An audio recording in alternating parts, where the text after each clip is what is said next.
자, 이제 32강 보도록 하겠습니다. 32강 내용은요, 우리 판례가 있는 게 아니다 보니까 독일 이론이거든요. 그래서 이건 뭐 그렇게 중요한 주제 아닙니다. 아까 제가 잠깐 소방하면서도 말씀을 드렸었지만, 수용의사 침해 이론이라는 거는요, 이 이론 자체가 발생한 게 뭐냐, 이거 그냥 빠르게 넘어가겠습니다. 법률에 공용 침해 규정이 있는데 보상 규정이 없어요. 이걸 어떻게 해결할 거냐를 위해서 등장한 이론이 수용의사 침해 이론이 됩니다. 근데 보통 여러분, 이 법률에 보상 규정이 없다는 거는 사회적 제약일 때 보상 규정을 안 뒀겠죠. 그러나 사회적 제약이라고 입법자가 판단했더라도 실제로 봤을 때는 이게 수용과 너무 가까운 침해가 되면, 실제로는 수용과 같은 침해가 되면 그게 수용과 유사한 침해가 되는 겁니다. 그렇게 되면 보상을 하라는 이론이 수용의사 침해 이론이라는 겁니다. 이게 1번이 되고요. 그럼 빠르게 읽고 넘어가겠습니다. 수용의사 침해는 위법 무책이 돼요.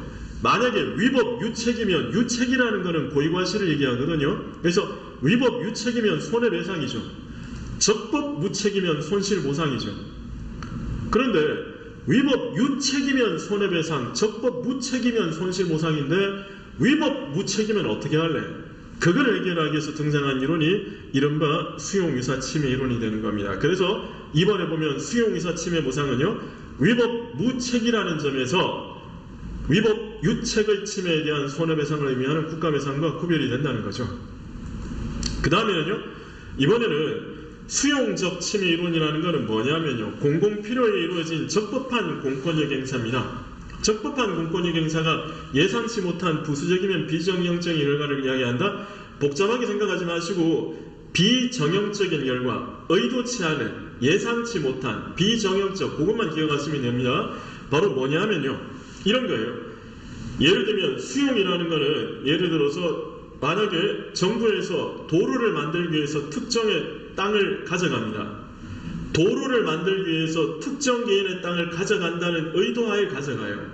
이게 의도한 침해죠, 그죠? 그러나 의도하지 않았는데 개인한테 재산권 침해가 생기는 경우 있습니다. 예를 들면요, 지하철 공사를 합니다. 지하철 공사를 하게 되면 아무래도 여러분, 지하철 공사를 하는 동안에 이 소음 등과 통행 제한이 있겠죠, 그죠? 근데 그거는요, 그 단기간에 소음이라든가 이런 통행 제한은요, 사회 공동체를 위해서 감내해야 돼요. 감내해야 되는 일종의 사회적 제약이 되는 겁니다. 근데 만약에 우리가 수입해야 되는 중요 물자들이 있는데 그 물자가 외국에서 전쟁이 터지는 바람에 수입이 되지 않고 있다. 코로나 사태로 전 세계가 마비 상태에 들어갔다.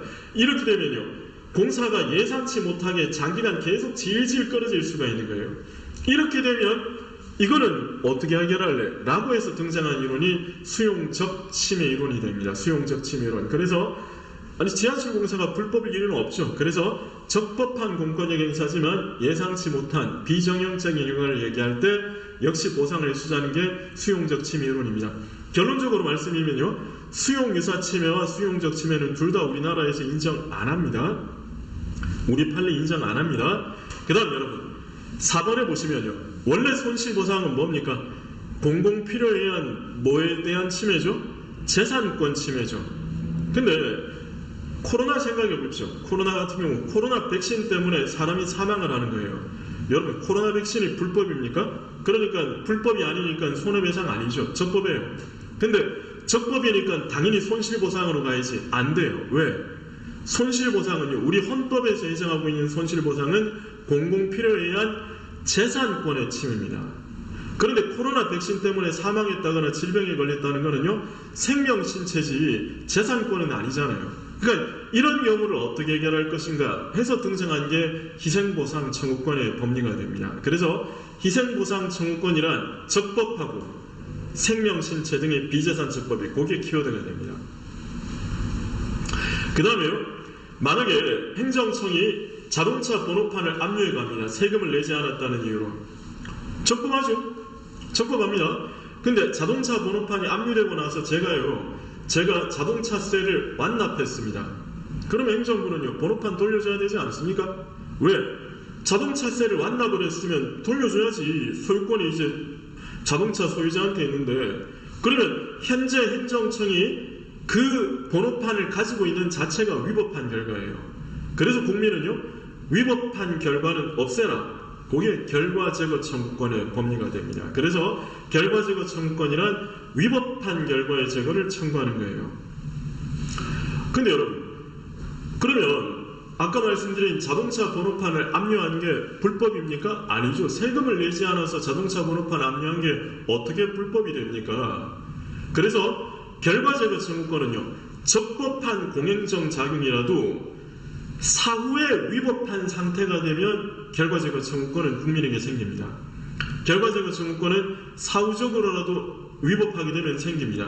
그래서 결과제거 청구권은요, 행정행위 자체의 위법 적법을 묻지 않아요. 위법한 결과가 위법하냐 아니냐를 묻습니다. 그리고는요, 세금을 내지 않은 사람에 대해서 자동차 번호판을 압류해 갑니다. 아니 여러분, 이게 고의과실입니까? 아니죠. 이거는 그냥 적법한데 뭔 고의과실을 따집니까? 그래서 결과제거 청구권은요, 행위에 고의과실을 묻지를 않습니다.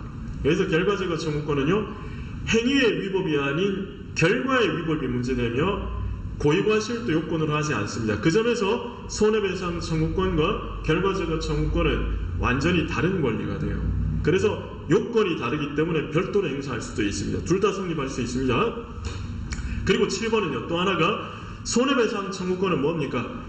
행정청의 행위와 상당한 인과관계만 있으면 손해배상 청구권이 인정이 돼요. 그러니까 행정행위와 손해 사이에 상당한 정도의 인과관계만 있으면 배상 청구권이 인정이 되지만 결과제거 청구권은 오로지 직접적인 결과의 제거만을 대상으로 할 뿐이라는 게 7번 내용이죠. 그래서 우리 왜 이론 시간에 봤었던 건 그거 있었죠. A씨가 복지시설을 운영하는 B에게 C라는 무주택자를 6개월간 거주할 수 있게 하도록 명령을 했다. C가 6개월간 거주할 수 있게 하도록 명령했죠. 근데 6개월이 지났으면요, 이제는 어떻게 C가 뭐 고르는 게 위법하지? 그러면 국민은요, A씨에 대해서 C 데리고 가라 요구할 수 있습니다. 이게 결과제거 청구권이에요. 근데 C가 B 집에 있으면서 B 집의 방을 파손한 겁니다. 여러분, 이거는 A씨가 머무르게 한 게 원인이 되긴 됐죠. 그러나 A씨가 한 거는 머무르라 그랬지 깨라고 한 건 아니잖아요. 그러니까 어떻게 해요? B의 집을 C가 파손한 거는요, 직접적인 A씨의 결과가 아니에요. 그러니까 C가 B방을 부순 것까지 A씨에게 요구할 수는 없습니다. 인과관계가 있더라도 직접적인 결과가 아니니까. 그래서 결과제거 청구권은요, 손해배상 청구권과 달리 직접적인 결과의 제거만을 대상으로 할 뿐이라는 게 7번 내용이 되는 거죠.